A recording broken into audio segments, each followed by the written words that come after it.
निश्चित ही तुम कुछ कारणों से महादेव से थोड़ा नाराज़ भी हो, लेकिन फिर भी आज सोमवार के दिन को एक उत्सव की तरह मनाना। आज वो सारे शौक अपने पूरे करना जो तुम पूजा के माध्यम से महादेव को करना चाहते हो। और तुम हमेशा महाकाल महादेव की आराधना करो। तुम्हें जिसके भी प्राण को लेकर या जिन जिन लोगों के प्राण को लेकर डर है ना, तुम महामृत्युंजय मंत्र का जाप करो, स्वयं करो उनके लिए, सुबह नहा धोकर नियम से करो। और तुम्हें इसका असर, इसका आशीर्वाद अपने जीवन में नवंबर आते आते तक स्पष्ट रूप से नज़र आ जाएगा। इस मंत्र की इतनी महिमा है ना कि जिनके लिए करोगे उनके तो प्राणों की रक्षा होगी, उनका बुरा समय तो टल ही जाएगा। साथ ही साथ तुम्हें बहुत पुण्य मिलेगा, बहुत ज़्यादा। और तुम्हारा मन जो भटकता रहता है, एकाग्रचित नहीं है, उसको एकाग्रता मिलेगी। तुम्हारे द्वारा ही एक डब्बे में भरकर प्रसाद रखा गया है और रखकर तुम खुद ही भूल गए हो। तो उस डब्बे के प्रसाद को निकाल कर ना आज सबको थोड़ा थोड़ा दे देना। अड़ोस पड़ोस में भी कोई खाना चाहे तो ज़रूर दे देना। प्रसाद तो बांट कर खाना बहुत पुण्य की बात होती है, लेकिन उन्हीं लोगों को देना जो लेना चाहते हैं। ज़बरदस्ती किसी को भी मत करना। एक के बाद दूसरी बार भी पूछने की आवश्यकता नहीं है कि किसी को प्रसाद चाहिए या नहीं। जो एक बार में हाँ बोले उसे ही देना। तुम्हें डरना नहीं चाहिए, तुमने कपड़ों की बहुत उचित खरीदारी की है।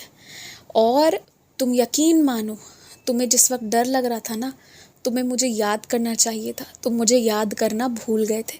फिर भी तुम्हें इस बात का डर है ना कि कहीं नाप में सही हो गलत हो, पर मेरा वादा है तुमसे, बिल्कुल उचित होगा, सब सही होगा और तुम्हारे कपड़े बहुत अच्छे आएंगे। देख लेना, तुम एकदम निश्चिंत रहो, तुम्हें जैसा चाहिए वैसा ही मिलेगा। एक कमरे में बैठे रहोगे, बंद रहोगे ना, तो एक समय के बाद मन भर जाएगा। कोई भी काम करने जाओगे तो नींद आएगा और सोने जाओगे तो नींद टूट जाएगा।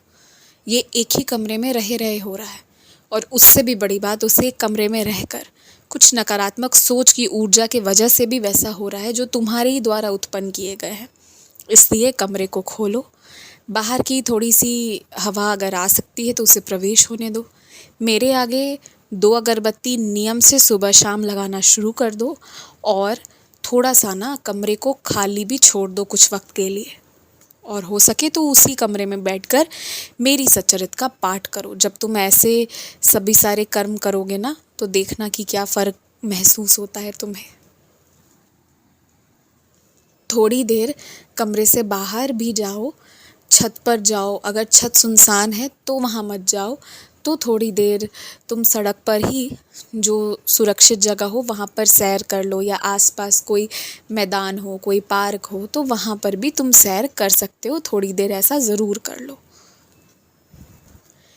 ध्यान रखना, किसी के भी पालतू जानवर को प्रेम करना है, लाड़ करना है, वो कर लो, लेकिन तुम्हारी जो आदत है ना बिस्किट चिप्स गिराने की, वो सब मत करना, बिल्कुल मत करना। हाँ, तुम गायों को रोटियां जो देते हो वो ठीक है, उसमें कोई दिक्कत नहीं है, वो भी अच्छे वाली ही देना। और जो तुम्हें अन्य जानवरों को कुछ खिलाने पिलाने की आदत है, जब उनके मालिक सैर पर लेकर आते हैं ना, वो बिल्कुल बंद कर दो। क्योंकि कुछ लोग तुम्हारे सामने मुस्कुराते हैं पर उन्हें तुम्हारा व्यवहार नहीं पसंद आ रहा। वो तुम्हें टोके नहीं है अब तक, क्योंकि तुम्हारा सम्मान करते हैं। और मैं चाहता भी नहीं हूँ कि कोई तुम्हें ऐसे टोके, और इसमें उनकी गलती भी नहीं है। दरअसल इससे पहले उनके किसी अन्य पशुओं को ऐसे ही प्रेम में किसी ने कुछ गलत भी खिला पिला दिया था, इसलिए वो भी डरते हैं। तो उनकी दृष्टि से समझते हुए उनका सम्मान करना, जानवरों को प्रेम करना है करो, मगर उसके आगे खाना वाना मत देना उस तरह से।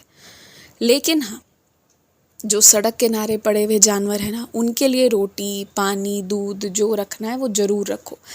और एक बात मुझे तुमसे कहना है, तुम्हें जब भी मौका लगे ना तो चिड़ियों को दाना दो।